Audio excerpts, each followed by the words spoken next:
Hi friends, welcome back to my channel tech with Prem in Kannada. Friends, Karnataka ಸರ್ಕಾರ ಮಹಿಳಾ ಮತ್ತು ಮಕ್ಕಳ ಅಭಿವೃದ್ಧಿ ಇಲಾಖೆಯಿಂದ ಈ ಒಂದು ಜಿಲ್ಲೆಯಲ್ಲಿ ವಿವಿಧ ಕಾರಣಗಳಿಂದ ಖಾಲಿ ಇದ್ದಂತಹ ಅಂಗನವಾಡಿ ಕಾರ್ಯಕರ್ತೆ ಹಾಗೂ ಅಂಗನವಾಡಿ ಸಹಾಯಕಿ ಹುದ್ದೆಗಳಿಗೆ ಅಪೂರ್ಣಗೊಂಡ ಅರ್ಜಿಗಳನ್ನು ಯಾರ್ಯಾರು ನೀವು ಹಾಕಿದಿರಿ ಅಂತಂದರೆ, ಯಾರ್ಯಾರು ಅಂಗನವಾಡಿ ಕಾರ್ಯಕರ್ತೆ ಹಾಗೂ ಅಂಗನವಾಡಿ ಸಹಾಯಕಿ ಹುದ್ದೆಗಳಿಗೆ ಅರ್ಜಿ ಸಲ್ಲಿಸುವ ಸಮಯದಲ್ಲಿ KYC ಮಾಡುತ್ತಿಲ್ಲ ಹಾಗೂ ಡಾಕ್ಯುಮೆಂಟ್ಗಳನ್ನು ಅಪ್ಲೋಡ್ ಮಾಡುತ್ತಿಲ್ಲ ಅಂಥವರಿಗೆ ಇಲಾಖೆಯಿಂದ ಮತ್ತೊಮ್ಮೆ ಅವಕಾಶನ ಏನು ನೀಡಿದ್ರು, ಆ ಸಮಯದಲ್ಲಿ ಯಾರ್ಯಾರು ನೀವು ಅರ್ಜಿಯನ್ನು ಸಲ್ಲಿಸಿ ತಮ್ಮ KYC ಹಾಗೂ ತಮ್ಮ ಡಾಕ್ಯುಮೆಂಟ್ಗಳನ್ನು ಏನು ಅಪ್ಲೋಡ್ ಮಾಡಿ ಅರ್ಜಿಯನ್ನು ಹಾಕಿದ್ದೀರಿ ಅಂತವರ ಅರ್ಜಿಗಳ ಮರುತಾತ್ಕಾಲಿಕ ಆಯ್ಕೆ ಪಟ್ಟಿಯನ್ನ ಮಹಿಳಾ ಮತ್ತು ಮಕ್ಕಳ ಅಭಿವೃದ್ಧಿ ಇಲಾಖೆಯಿಂದ ಪ್ರಕಟಿಸಲಾಗಿರುತ್ತದೆ.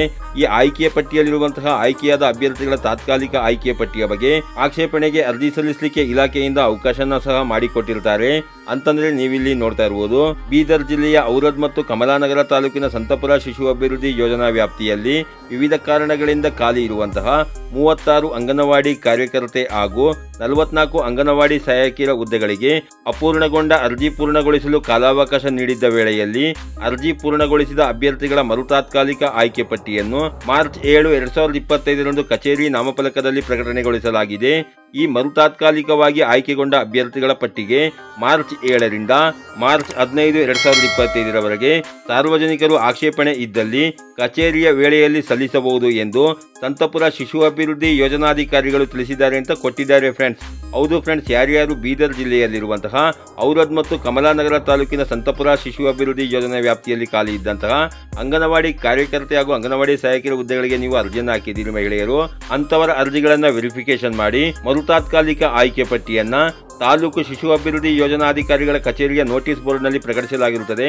ಯಾರ್ಯಾರು ನೀವು ಅರ್ಜಿಯನ್ನು ಹಾಕಿದ್ದೀರಿ ಮಹಿಳೆಯರು ಅಂತವರು ತಮ್ಮ ತಾಲೂಕು ಶಿಶು ಅಭಿವೃದ್ಧಿ ಯೋಜನಾಧಿಕಾರಿಗಳ ಕಚೇರಿಯನ್ನು ಸಂಪರ್ಕಿಸಿ ತಮ್ಮ ಹೆಸರಿದೆಯಾ ಅನ್ನೋದನ್ನು ನೀವು ಚೆಕ್ ಮಾಡ್ಕೊಬಹುದಾಗಿರುತ್ತೆ ಫ್ರೆಂಡ್ಸ್. ಹಾಗೇನೆ ನೀವೇನಾದರೂ ಈ ತಾತ್ಕಾಲಿಕ ಆಯ್ಕೆ ಪಟ್ಟಿಯಲ್ಲಿರುವಂತಹ ಅಭ್ಯರ್ಥಿಗಳ ಬಗ್ಗೆ ನೀವು ಆಕ್ಷೇಪಣೆಗೆ ಅರ್ಜಿಯನ್ನು ಸಲ್ಲಿಸಬೇಕು ಅಂತ ಇದ್ರೆ ಸೂಕ್ತ ದಾಖಲೆಗಳೊಂದಿಗೆ ನೀವು ಬರವಣಿಗೆ ರೂಪದಲ್ಲಿ ಆಕ್ಷೇಪಣೆಗೆ ಅರ್ಜಿಯನ್ನು ಸಲ್ಲಿಸ್ಕೊಬಹುದಾಗಿರುತ್ತೆ ಫ್ರೆಂಡ್ಸ್. ಹಾಗೇನೆ ನೀವೇನಾದರೂ ಬೇರೆ ಜಿಲ್ಲೆಯವರಾಗಿದ್ರೆ ಮುಂದಿನ ದಿನಗಳಲ್ಲಿ ಬೇರೆ ಜಿಲ್ಲೆಗಳ ಮಹಿಳಾ ಮತ್ತು ಮಕ್ಕಳ ಅಭಿವೃದ್ಧಿ ಇಲಾಖೆಯಿಂದ ಈ ಅಂಗನವಾಡಿ ಕಾರ್ಯಕರ್ತೆ ಹಾಗೂ ಅಂಗನವಾಡಿ ಸಹಾಯಕಿಯರ ಹುದ್ದೆಗಳ ತಾತ್ಕಾಲಿಕ ಆಯ್ಕೆ ಪಟ್ಟಿಯನ್ನು ಬಿಡುಗಡೆ ಮಾಡಿದಾಗ ಖಂಡಿತ ನಾನು ನಿಮಗೆ ವಿಡಿಯೋನ ಅಪ್ಲೋಡ್ ಮಾಡಿ ಮಾಹಿತಿನ ಕೊಡ್ತೇನೆ ಫ್ರೆಂಡ್ಸ್.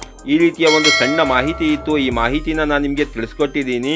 ಈ ಮಾಹಿತಿ ನಿಮಗೆ ಉಪಯುಕ್ತ ಅನಿಸಿದ್ರೆ ವಿಡಿಯೋಗೆ ಒಂದು ಲೈಕ್ ಮಾಡಿ, ಕಮೆಂಟ್ ಮಾಡಿ, ಶೇರ್ ಮಾಡಿ. ಹಾಗೆ ನೀವು ನಮ್ಮ ಚಾನಲ್ಗೆ ಹೊಸಬರಾಗಿದ್ರೆ ನಮ್ಮ ಚಾನಲ್ನ ಸಬ್ಸ್ಕ್ರೈಬ್ ಮಾಡಿಕೊಂಡು ಬೆಲ್ಲೈಕನ್ನ ಕ್ಲಿಕ್ ಮಾಡ್ಕೊಳ್ಳಿ ಫ್ರೆಂಡ್ಸ್. ನಾವು ಹಾಕೋ ಮುಂದಿನ ವಿಡಿಯೋದ ನೋಟಿಫಿಕೇಶನ್ ನಿಮಗೆ ಆದ ತಕ್ಷಣ ಬಂದು ಸಿಗುತ್ತೆ ಫ್ರೆಂಡ್ಸ್.